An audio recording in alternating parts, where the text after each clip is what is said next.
2, 1. Anywhere I'm at, turn the city up. I can flip a dime to $1 million. I don't like to brag, but I'm really on. 3, 2, 1.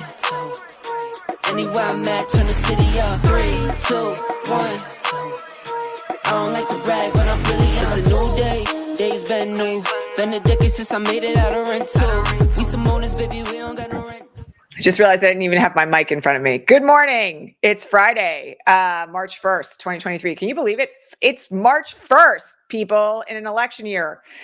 This is Resistance Live. I'm ECM. It's nice to see you all. Thanks for being here. I am coming to you, as always, from occupied Tongva territory here in Southern California. And today, for our visually challenged viewers, I am wearing a gray ribbed sweater. My hair is down. My thick gold hoops are in. I'm a pink-skinned, green-eyed, dirty blonde-haired woman, and I'm in my office in front of my chair and my lamp and my plant. Good to see you all. I saw already we had Sweden and Brighton in the UK in the house. I want to thank everybody for being here. This week feels to me like it has been a century long when it comes to the legal and political breaking news that we have. So we got to talk today because yesterday the filings were completed in Judge Cannon's case related to trial dates. Now, there's a hearing today. I think we're going to have a ruling on this probably by the end of today. It's not like Fridays are ever mellow, in this era. So we'll have to see what happens with this. But I wanted to start with this because something very strange happened yesterday, which is that Trump's team proposed a trial date in the classified documents case in August. Now, this shocked me as much as anybody else, but I will also say it's not the end of the story from Trump's side. They also, in the same breath, asked for no trial before the November election. So I said last night on Threads, and this is worth repeating here, that in front of any other judge, this kind of strategy would be laughable. Here, because it's Judge Cannon, it's kind of hard to say how this is going to go. Now, I want to add one other thing here. Jack Smith's team filed a similar motion asking for a trial date of July 5th. I'm going to tell you all I have no problem with that. And the reason why I have no problem with it is because the Republican National Convention starts like a week later. And it would be very curious to have Trump on trial for theft of some of our top national security secrets at the same time that the RNC is running. Apart from anything else, anything that disrupts Trump's media stream is of interest to me. So I don't know how Cannon's going to go on this. I will say there have been some very strange developments in this case, strange from the perspective of what we have come to expect from Judge Cannon during this week. There have been rulings, for instance, that have prevented Walt Nauta and the other co-defendant from seeing classified material that may be used in the case. Never expected that to be the case with Judge Cannon. There was a similar ruling earlier this week on the issue of other documents that, again, was kind of a shocker because she's basically ruled for Trump on pretty much everything. Now, she may be trying to hold on to the case and not get reversed on appeal. She may be trying to find more subtle ways to interfere. All of those things are generally possible. But one of the things that I want folks to be aware of here is that at the bare minimum, the concession by Trump's team that he should go to trial in advance of the election is something that she's going to have a little bit of a tough time wiggling out of. Now, it doesn't mean that it can't be bumped again down the road, but this is a very different situation from Jack Smith saying the case should go to trial in July and Trump's lawyer saying, but we need until 2025 to prepare. That's not what's happened. So I don't know how this is going to play out, but I will say it's kind of strange. And I will also say that we have no idea how this is going to play out in light of Judge Chutkin's potential trial in the event that the Docs case goes to trial in July. So I want to just talk for a few minutes about all these dueling trial dates. That was kind of the theme of today's broadcast, because one of the things that I want people to remember here, as I have said now, I think 3 times this week, is that there is still a possibility here of the January 6th case going to trial in advance of the election. It is possible at this point that case could go to trial in September. What would have to happen here is that the Supreme Court hears the case, they rule on immunity, sometime in June, before their term is out, Chutkan gives the required, or what she signaled she would give, 88 days of additional prep time to both sides. And the case goes to trial in September. Okay. Quite possible here. Again, I know there's a lot of dominoes to fall, but I want everybody to be aware of this. Quite possible that we have the New York City trial that is starting 24 days from today. First, trial in classified documents case in July, trial in the January 6th case starting in September. That, by the way, is likely to mean that Trump will be on trial for insurrection-related crimes by the time of the November election. So all of this is possible. Do I think that it's entirely likely that it's going to go this way? No. But I want everybody to be aware that a lot of this story isn't written yet. And some of it is going to depend on not just the trial date that is granted by Judge Cannon, but also what happens in front of the Supreme Court. So I got to clarify some things, because over on the Patreon feed, by the way, if you are not yet a Patreon subscriber, you should feel free to join us per the banner below at patreon.com/resistance-live. Subscription started as little as $2 a month. That's less than a dime a broadcast. And you can ask me questions before every broadcast.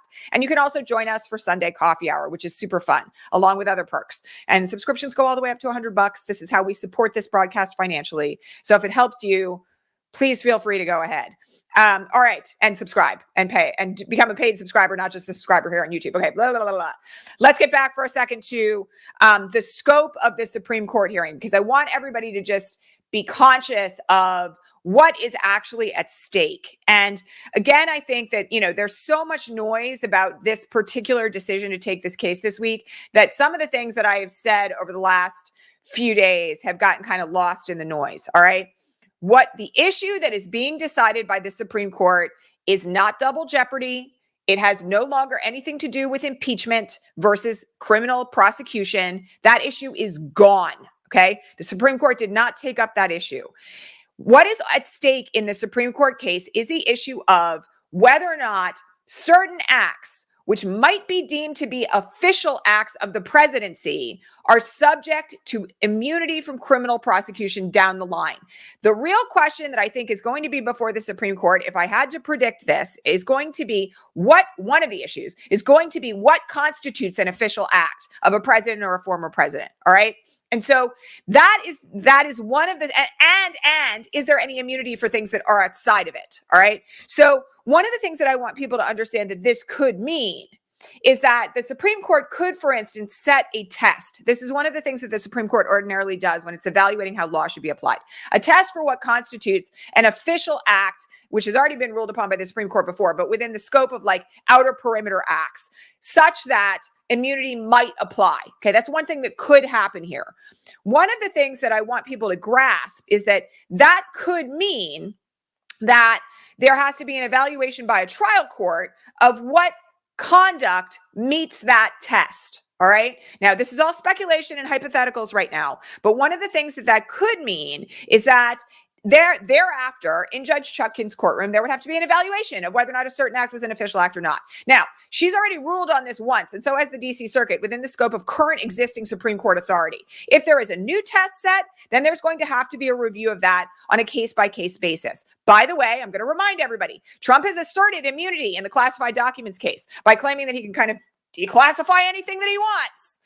That's not the way that it works. Okay. He's also asserted immunity in the Georgia Fulton County case. Okay. Again, I do not think that, and I have to remind everybody, the only case that's in front of the Supreme Court relates to the allegations related to January 6th in the case in front of Judge Chutkan in DC. However, a larger Supreme Court test would be applied by other courts. Okay. Now, I want everybody to understand this. This does not mean that Trump is going to get off on everything, okay? Because I have to tell you, if you're evaluating acts that are within the kind of like outer perimeter of what would be considered to be the official acts of a presidency, trying to overthrow a presidential election is under no circumstances within the scope of what would be considered to be an official act, okay? Encouraging people to march to the Capitol building to disrupt an official proceeding to confirm the Electoral College, not within the scope of the official acts of the president, okay? So we have a number of ways in which a Supreme Court ruling could be applied here. But somebody asked the question this morning on the Patreon feed, what can Jack Smith do next if the Supreme Court rules in favor of Donald Trump? So I'm just going to say one thing here. Whatever's going to happen here is not going to be blanket absolute immunity. I just have to reiterate this to everyone, okay? There's not going to be a circumstance in which the Supreme Court is going to rule that former presidents are immune forever and all time from criminal prosecution. Why? Because it means that Joe Biden could stay the president forever. Okay, there are still scopes here within which this Supreme Court is going to act. And even if what we see happening right now feels political, if it feels corrupt, if it feels like it's outside the scope of what we would rationally expect in terms of a procedural decision by the Supreme Court, there is no chance in hell that they are going to grant absolute immunity to a president for all time because of what it would mean for President Biden. All right. So I want everybody to be really clear on this. We are talking about a limited scope of what they are considering. It is not the totality of everything that Trump asked them to consider. They're not going to evaluate whether or not the fact that he wasn't removed on impeachment means that he can never be criminally prosecuted. All right. But if they lay out a test for what constitutes an official act, that's going to have to be evaluated by the lower courts. All right.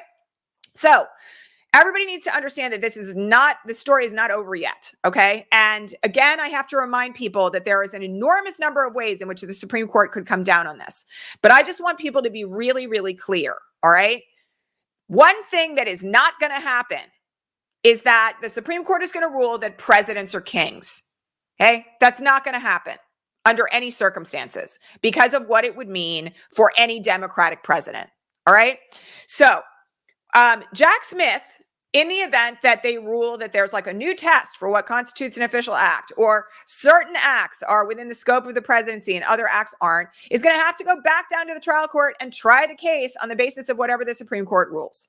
Okay. But we're going to have to see how that all plays out. And for people who are like, well, doesn't he have any other options? Well, you know, the way our judicial system works is that the Supreme Court is the last word on key issues that they decide to review. But they're not going to toss this case out completely. Because if they did, like I have said so many times here, Joe Biden could round up the entire Republican Party and stick them in Guantanamo. He could order a strike on the entire Republican Party during the State of the Union address. He could do all sorts of crazy things and never be criminally prosecuted for it.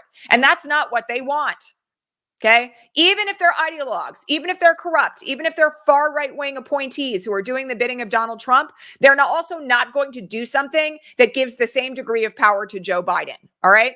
So folks need to be like really clear on this. All right.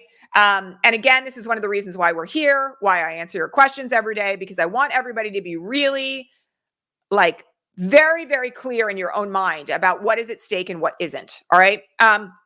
Okay. So the other issue here within the scope of all of this is that I've had a number of questions recently, and I don't know why this is coming up on the Patreon feed so often. Like all I can think is that this is an impact of like the ongoing trauma of living through like the rising of a fascist party in America. But there have been a series of questions on the Patreon feed that are like, what happens if the Republicans steal the election? Okay. So I have to remind everybody of some things that are very, very different under Biden than under Trump. Okay.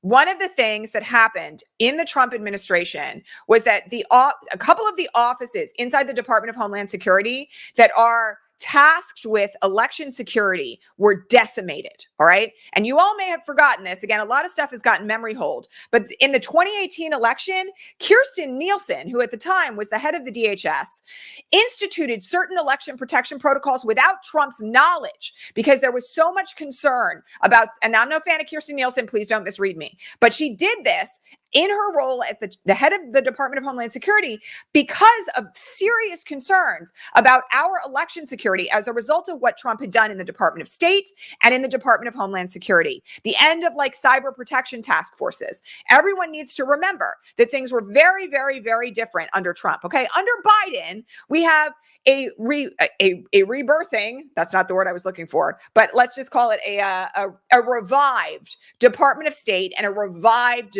Department of Homeland Security. Okay. I want to point something out. The 2020 election, the 2022 election, by everyone's reporting, were the most secure elections in American history. And I am not worried at this moment in time about the idea that the Republican Party, which, by the way, is broke, has the capacity to interfere in, let's just say hypothetically, election voting machines in Michigan. All right. I'm not concerned about it. And if you're worried about it from the outside in the context of, like Russia potentially hacking into things, I'm just going to tell you all, we have, as I've discussed here many, many times over the last 7 years, all sorts of cybersecurity facility that the general public does not know about. All right. So at this moment in time, I am not concerned about the quote unquote Republicans stealing the election.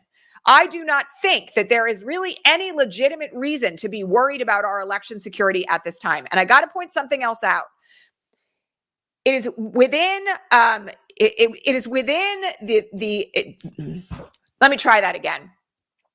It is within the realm of conspiracy theory to be calling into question the validity of elections generally right now. All right. Because one of the things that the Republican Party wants and that Donald Trump wants very badly is for Americans of all stripes to believe that our elections are not secure. So I want you, if you happen to be one of these many people who ask this question as our Patreon supporters, to who are worried about this, to not be out there on social media posting about it. All right. Because all it's going to do is feed into the idea that our elections aren't reliable. And quite to the contrary, the last 2 election cycles have shown us the exact opposite.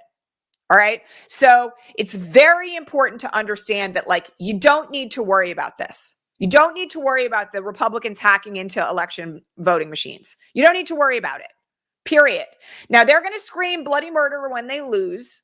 Okay. And this is one reason why we have to win by such overwhelming numbers that there can be no doubt, okay, that Joe Biden has successfully been reelected, that we've taken back the House, that we've grown our lead in the Senate, that we've won a mountain of down ballot races. All right. They're going to scream bloody murder no matter what, because that's all they've got. Okay. They think they either win or it's been stolen. They will never legitimately concede that they have lost, because fascist parties don't do that. All right. That doesn't mean that any of it will be legit. Okay. So we've got to be really mindful about our own messaging. We've got to be really mindful about not repeating misinformation. Okay, this is one reason why we're going to be running this training program in April about how to counter misinformation and the importance of media literacy and why it's so significant that you understand how to have a media filter these days when you're on social media or you're consuming news or wherever. All right. It's really, really important that you don't repeat things that undermine the idea that our elections are legitimate. Okay. Because one of the ways in which all sorts of things have undermined democracy is by regular old people repeating things that aren't legitimate. Okay. So very, very critical that we do not contribute to the conspiracy theories that our elections aren't secure. All right. I have talked an awful lot this week about the fact that we have to take back the House, that the House will be seated in advance of the Electoral College, that Vice President Harris will preside over the review of the Electoral College results and the confirmation of them. Again, this is one reason why it is so profoundly critical that you do not just vote in this election cycle, but you actually engage in mobilization and organizing work where you live. I'm not going to repeat everything I've said about that this week. We've had an enormous number of pep talks about this here this week. You can go back and watch them. 2 broadcasts on Wednesday, 1 broadcast yesterday. We spent a lot of time talking about the importance of it. All right. But I'm just going to say one other thing. The more time that you spend in these fear and doom cycles, the less time you have to be text banking, phone banking, canvassing, donating money, making sure that the candidates that you care about where you live are getting elected. You've got to find a way of removing yourself from all these like wild hypotheticals of the worst case scenarios of what could happen and just focus on doing the work. I mean, I said this yesterday. I said it like loud and clear at the beginning of the broadcast. You have to just do the things that you know will work and keep doing them. Text banking, phone banking, canvassing, volunteering for campaigns, showing up, learning how to deep canvas, using every single conversation that you have in front of you as an opportunity to propel people toward the ballot box. Okay. It's really very simple, but it works. And that's where you should be directing your energy, not on some random possibility that somewhere down the line, something horrendous is going to happen. All right. Okay. One other development in the Mar-a-Lago documents case that people should be aware of has to do with the jury questionnaires. So one of the things that Judge Cannon has done that is really not great is that she has required the court's approval before the parties file documents under seal. Yesterday, Jack Smith's team raised the prospect in a filing that the juror questionnaire that is going to be circulated in Florida in advance of the trial could be the subject of coaching within the jury pool to get people who are pro-Trump onto the jury. In that respect, Jack Smith asked to have the jury questionnaire filed under seal. There was no response from Judge Cannon, so he filed it publicly anyway at the end of yesterday. Does that mean that the permanent jury questionnaire is going to be out there and circulating? Not necessarily, okay? But I think this raises a very significant issue, which is that, it's Florida. It's going to be a very different jury pool than in New York City or the District of Columbia. And I get where Jack Smith is coming from on this, because if the jury questionnaire is public and there are jurors that want to kind of scam the system to try to get onto the jury to benefit Donald Trump, one of the ways that manipulation might be possible is if they are coached on how to respond to certain questions on a jury questionnaire. Again, it is a hypothetical, but it is a legitimate one in light of where the case is pending and what's likely to happen next. All right. So we'll have to see how that one plays out. But again, the protection of jurors and jury pools, the protection of court staff, making sure that the judicial process is not corrupted has been a primary issue in every single case against Donald Trump, civil and criminal. So no surprises there. We're going to have to see how she rules on that as well. Okay. Somebody asked a question about superseding indictments. And so let me just say a couple things about this. Could Donald Trump be indicted on seditious conspiracy? Yes, if there's a superseding indictment. We have addressed this earlier on the broadcast, so just quick recap for everyone who's new here, because we do have a lot of new followers. The way that superseding indictments work is that a new grand jury decides to add a count or two or many to an existing indictment. And that superseding indictment then replaces the first set of indictments. Yes, it's possible that could happen here. Do I think there's going to be a seditious conspiracy charge added? Likely not to Donald Trump. There was a second question, though, somewhat related to this, which is, and again, this keeps coming up on the Patreon feed, and I've answered it already over there, but I'm just going to say this again. Of course, Jack Smith can indict other people. Could he indict Ginny Thomas? Yes. Could he indict members of Congress who helped to support the insurrection? Yes. Could he do that at any moment if a grand jury issues a set of indictments? Yes. If crimes have been committed and the standard for issuing an indictment has been met, yes, of course, that could happen. But I'm going to remind everyone here that one of the things that really needs to be addressed is the priority of trying to try Donald Trump in advance of the election. All right. And that's one of the reasons why Jack Smith indicted him last summer. All right. And indicted him on a very narrow set of counts with only one defendant, because complicated cases take longer to try. All right. Do I think Jack Smith's team wants to muddy up their responsibilities right now by adding a whole new slew of indictments and a whole new slew of trials? Probably not. They've got their hands full right now. But I'm going to remind everyone, okay, it took a decade to prosecute all of the crimes and criminals who were engaged in the Watergate scandal. So this story is not over. It's not over. The real issue is what happens between now and the election vis-a-vis Donald Trump. Okay.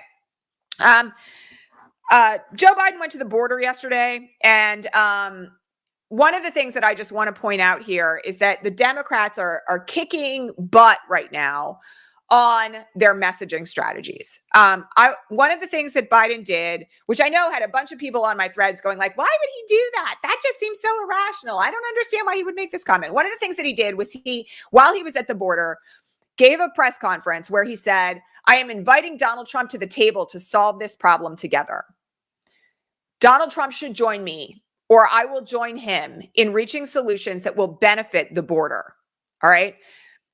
I got to tell you, for everybody who was like, why did he extend an olive branch? Why would you do that to a fascist? I'm just going to point something out here in the way that this whole thing was handled. Okay. First of all, Donald Trump is never going to do this. All right. But second of all, this is a total win-win for Joe Biden. Because if Donald Trump won't negotiate on the border and forces the Speaker of the House and other people in the GOP to back away from a bipartisan border deal that was negotiated in the Senate, that makes the fault of any putative border crisis. You all know how I feel about this. It's not really a crisis, other than the fact that we need to give people a much shorter path to citizenship. More on that in a minute.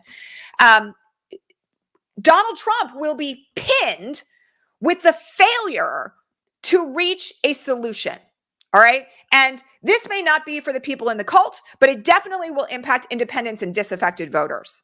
Okay. So if Donald Trump won't negotiate, that's Donald Trump's fault. If he does negotiate and Biden and the Democrats get a border deal passed, which, by the way, one of the things that is on the table in this is a much faster path to citizenship by the addition of many, many more immigration judges and a path to asylum, which right now can take 5 to 7 years. They're talking about a 6-month path to deciding asylum cases. If more immigration judges are added at the border, that's one of the things that's there. It will solve the issue of people waiting forever to find out whether or not they can legally stay in the country. If Trump comes to the table and is like, yeah, let's solve the problem, who gets the benefit of that? Joe Biden in an election year. Okay. So this is to remind everyone that the border, quote unquote, crisis, first of all, is manufactured. But second of all, the Republicans and Donald Trump do not want to solve any problem that may exist. Okay. They want it to look like chaos. Just wait. There's going to be more caravans heading to the border in the next couple of months. I guarantee it. Okay. They want it to look like it's chaos and we're being invaded and all of this replacement theory nonsense. Okay. And the only way that they get that, which by the way is the only thing that they have to run on, is if they don't come to the table to solve whatever the issues are. Okay. And so from the standpoint of Joe Biden's messaging on this, it's flawless, because either way he wins. Okay. And we know that Donald Trump is not going to come to the table on it anyway. So, I just have to point out here that, somebody this morning on the Patreon feed was like, we should just close the border. And I'm just going to say something about this because I just have to say that that means death for people. And we are not in the middle of a quote unquote immigration crisis. Okay. There are a lot of people coming over our borders seeking legal asylum because they are fleeing violence and gang rape and gang violence and climate change and conditions of dire poverty and political persecution and persecution for being LGBTQ in the countries that they come from. Closing the border is a horrendous idea. Why would we not be proud of the fact that people who are persecuted and suffering are coming to the United States to make a better life? For me, I would love to see movement on DACA. I have people in my own circle where I live who are dreamers, who literally have been in this country since they were young children, who have been waiting for we're talking 15 years to be given a legitimate path to citizenship. Okay. We have people who make this country run, who are undocumented and deserve the right to have a path to citizenship, who have been here for decades, raising families, participating in our economy, paying taxes, right? Everybody's got to get really real on this. Immigration is not a problem unless you're a Nazi. Okay? It's not a problem. And the real issue is how we as a nation want to live into our principles and live into our past as much as we live into our future. All right. I've told this story many times. My great-grandmother got on a boat from Poland when she was 14 years old and came to this country through Ellis Island to make a better life. There's nothing different between my grandmother doing that in 1915 and somebody coming over the southern border right now as a teenager to try to find a job. Okay. So it's incredibly important that we understand that this is not actually a crisis. We could solve it if we wanted to. Joe Biden and the Democrats could solve it and have a plan to remediate a lot of the legitimate issues that are happening that was agreed upon by the Senate GOP. Okay. So like, let's get really clear that the political posturing around this is exactly that. The Republicans have no policy. They have no legislative wins. They have no vision for the future of America that isn't all doom and gloom and white supremacy. They have nothing to run on except panic that immigrants are coming into the country. Okay. So we've got to counter this with like legitimate policy, understanding, and by the way, pride. We should be a bastion of freedom and democracy. We've never totally lived into it, but like we should be. That's actually like the way I want this country to be. So, you know, again, very important that you see this for what it is. Okay. Like the border is not a thing that is going to keep Joe Biden from getting elected. All right. It's actually a circumstance that presents us all with a tremendous opportunity to be a better nation. And we should take that up. All right. Okay. That's my 2 cents about that. All right. I have to remind everybody that Super Tuesday is, wait for it, Tuesday. And if you haven't yet mailed in your ballot or engaged in early voting, I strongly encourage you to do that today. Okay. Some states have like cutoffs for early voting. Please make sure that you go check what the voting requirements are where you live. If you live in a state that does not have early voting or does not have mail-in voting, please make your plan to vote right now. Check your voter registration. Some states have on the spot, day of voter registration. Go check out what your plan is going to be for how you're going to make sure that your vote is counted. Yes, I know it's the primaries, but I'm also just going to say this. We are on a path right now to the Democratic National Convention.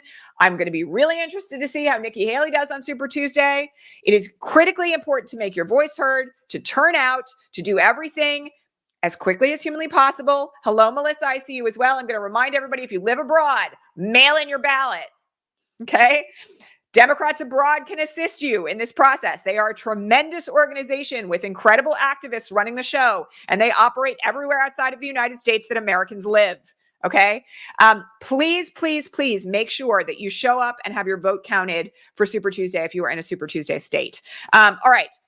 Lots of other things I could talk about here in terms of bond and rulings on E. Jean Carroll and rulings related to the New York City fraud case, but I'm just going to leave that for today because the news on that is breaking like fast and furious. All right. And I want everybody to be just like very, very clear on this. Donald Trump is not going to get away with not paying the judgment, period. Okay. I mean, the clock is ticking right now on both the New York civil fraud case and on the E. Jean Carroll case. And the timetable on the E. Jean Carroll case is shrinking by the minute. The timetable on the New York civil fraud case, he's asked for like $100 million bond to be enough. It's not going to work. Okay. It hasn't worked. He's going to have to like figure out how he's going to protect the judgment so that the clock stops running on all of his interest while he appeals. All of this is very, very fast moving situation. But the big takeaway that everybody needs to know is this, okay? The judgments are the judgments. And he's not going to be in a situation where he's not going to be able to pay them. That's not going to be permissible. All right. So there we are. Yeah. Last thought for today. Thank you for the reminder. If you have not yet gone and looked at the footage of Navalny's funeral, I strongly encourage you to do it because literally millions of Russians are showing up under the threat of arrest to honor Alexei Navalny today during the funeral process. And it is a breathtaking show of democracy and refutation of Vladimir Putin. And it is a reminder of everything that's at stake with regard to Ukraine. So I found it very powerful and moving. And I want to encourage everyone to go check out that footage because it will really remind you of what life is like under autocracy, and also that there is true courage in standing up for power to the people and for democratic ideals and for the possibility of a better future for your nation. All right. So if you need some inspiration today, go find that. Yeah. Take tissues, 100%. All right, my friends, that's it today. If there's breaking news today, as always, I will be back with an emergency broadcast. Please don't forget to hit the thumbs up here. Don't forget to subscribe here to the YouTube channel. Please drop us a comment if you're watching on the replay. Let us know how you're doing today. And also just quick reminder, we rely on your contributions on patreon.com to support this broadcast. The way that this work is financially supported, which is not just me, but also the team behind the scenes, is through your paid subscriptions at patreon.com/resistancelive.